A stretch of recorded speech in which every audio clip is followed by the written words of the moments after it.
welcome to our last video on group theory. Now, I've ditched the tables that we use for continued fractions, and we're here in a lecture theatre to learn group theory. Now, group theory is very abstract, so this video might be hard for some people, but that's fine, because this is university level mathematics, and you're not expected to understand it straight away. So, group theory. What is group theory?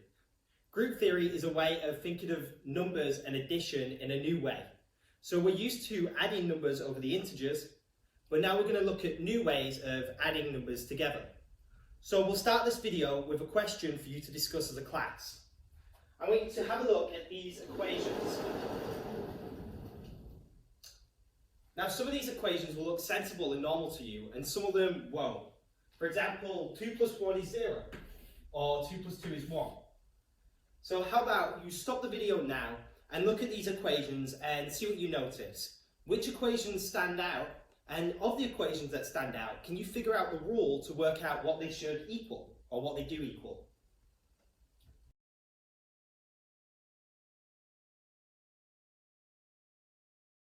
Hopefully you noticed a few things about the equations on the board. The first thing you might have noticed is that we only use the numbers 0, 1 and 2 as both the inputs and the outputs of the equation. The second thing you might have noticed is how we add these peculiar equations like 2 plus 2 is 1 and 1 plus 2 is 0. The rule that we use is that we take the usual output that we would expect, so 4 for 2 plus 2, and we take the remainder when we divide by 3. This is how we get 2 plus 2 is 1 and 1 plus 2 is 0. The third thing you might have noticed is that every single combination of 0 and 1 is written on the board. Now what you're looking at is a group. These equations form a group. And before we look at verifying this and proving that this is a group, let's have a look at what it means to be a group and what it takes for us to have a group.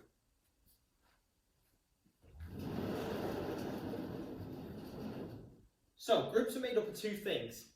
The first thing we need is a list of numbers.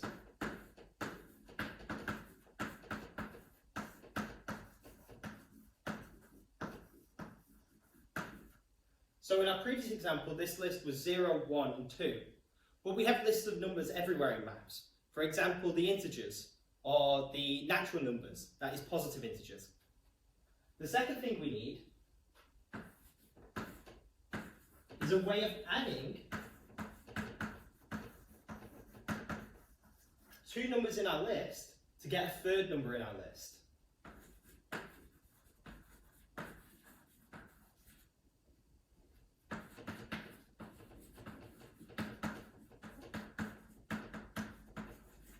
So in our example before, if we added 0, 1 and 2 together, we always got a third number that was either 0, 1 or 2.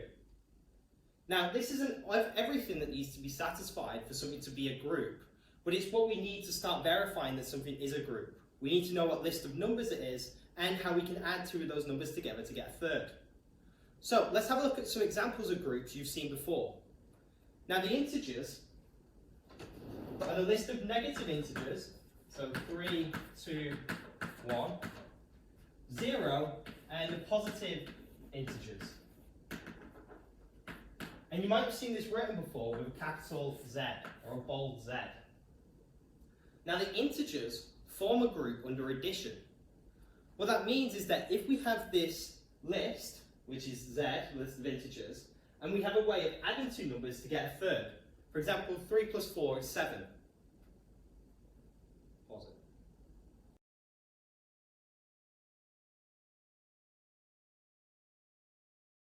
So now that we've got these two things, the list of numbers and the way of adding them, let's have a look at what properties these things need to satisfy in order to be called a group. So this leads us to the group properties.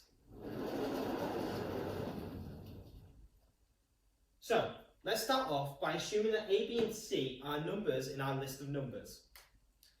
The first property that we must have is that A plus B is a third number in our list. Let's think about the integers in addition. If we add two integers together, we again get a third integer, so the integers satisfy this property.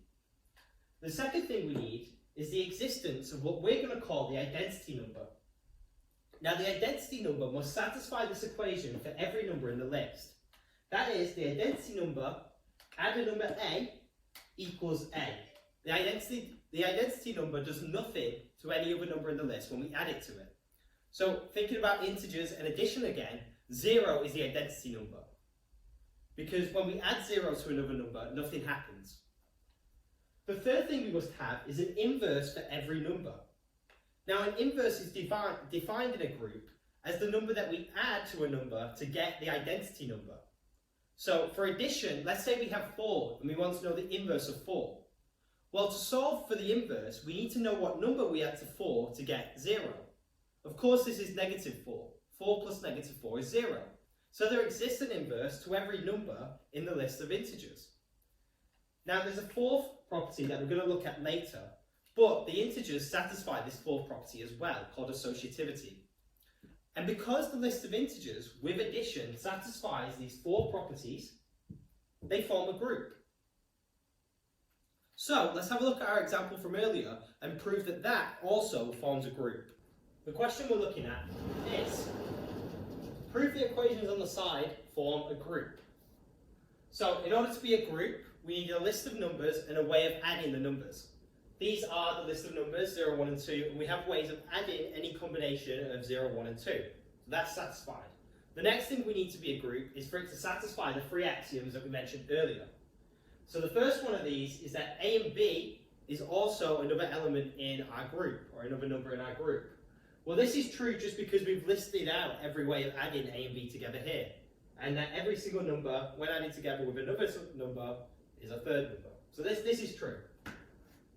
The next thing we need is our identity element, which is the number that we can add to any other number and not change the number that we added it to.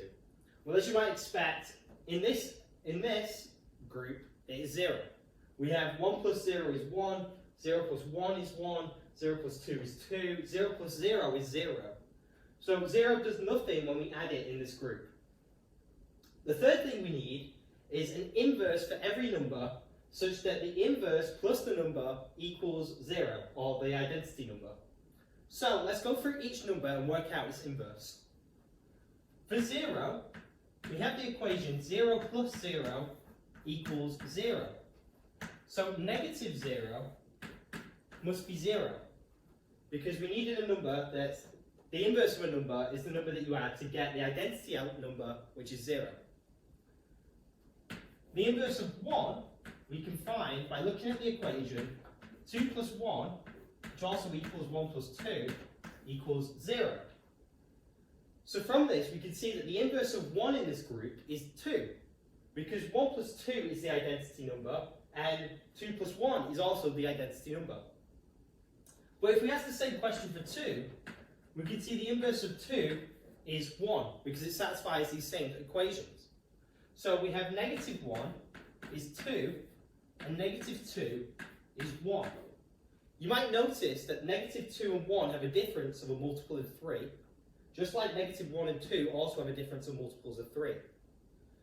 But with that being said, every single group property is satisfied for this list of numbers and equations, so these equations and these numbers form a group. And that's the end of the proof.